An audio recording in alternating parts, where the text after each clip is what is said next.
Тайна монетных бусин Дзи. Почему их связывают с кладами Чингисхана?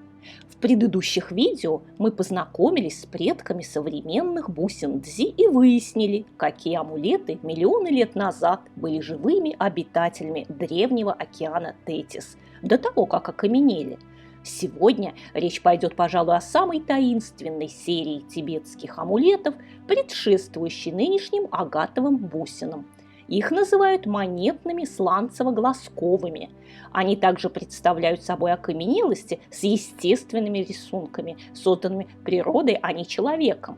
И последние находки этих камней связывают с именем Чингисхана. Почему, я поясню чуть позже, и в конце видео покажу настоящие монетные бусины и их прессованную имитацию. Сначала узнаем, чем же так знамениты монетные ископаемые окаменелости. В этих окаменелостях сочетается буквально все – и останки реликтовых существ, и небесный след, частичка земных недр, воздействие водных и воздушных потоков, словно все стихии объединились, чтобы создать эти чудесные бусинки. Когда с неба падали метеориты, они обнажали земные глубины.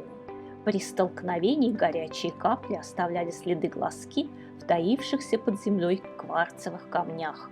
Там же застывали останки древних живых существ, возможно, каких-то доисторических животных и растений.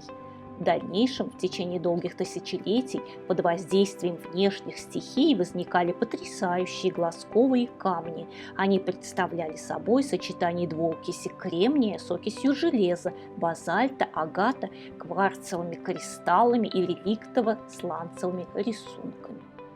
Многие из таких камушков имеют небольшое магнитное поле, но оно может быть незаметным глазу. Однако многие ученые считают это поле особым, способным оказывать на человека целебное воздействие. Речь идет о невидимом энергетическом влиянии.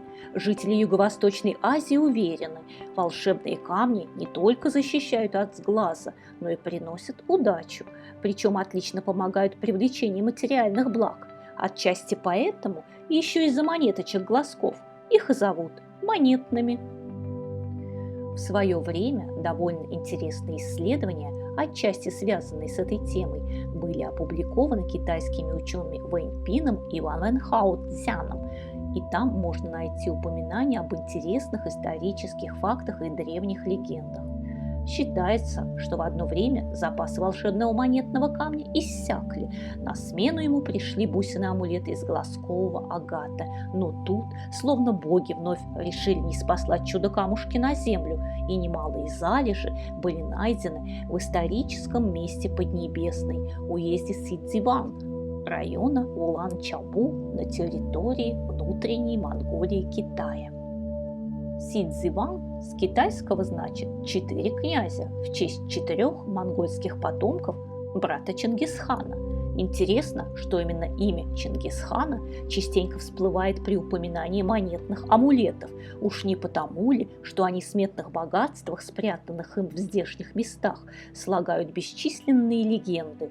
И на этих же землях теперь найдены целые подземные клады волшебных бусинок Дзи с живыми реликтовыми глазками. Здесь даже возведена шахта по их добыче, однако ученые уверяют, что вскоре запасы иссякнут и тут.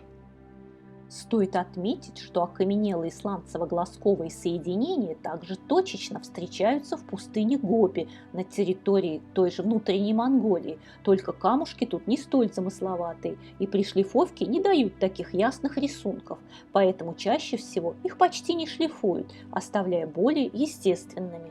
Такие камни называют гоби-агат. Ими защищаются от злых духов из глаза.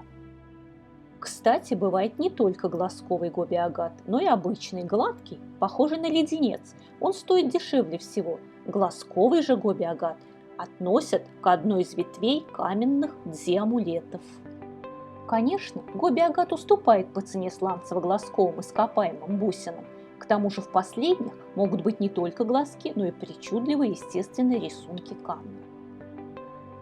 Видите этот женский силуэт на монетной бусине Дзи из моей личной коллекции?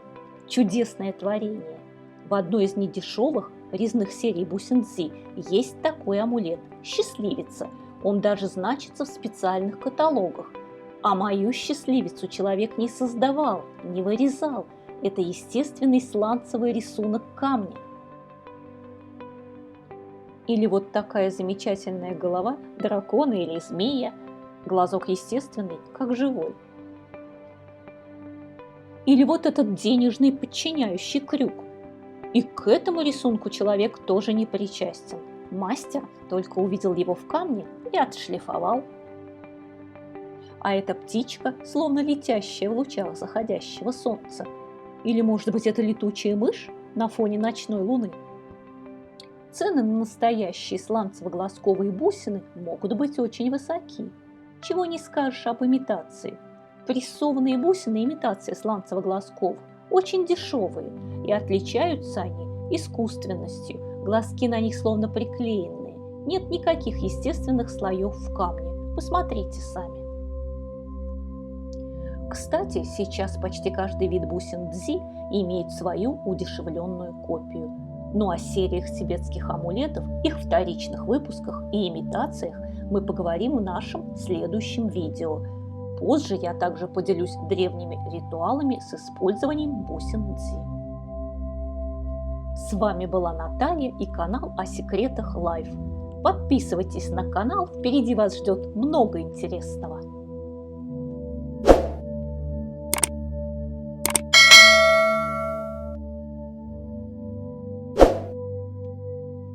От всей души благодарю всех, кто поддерживает канал. Пусть ваши желания исполняются, а мечты сбываются.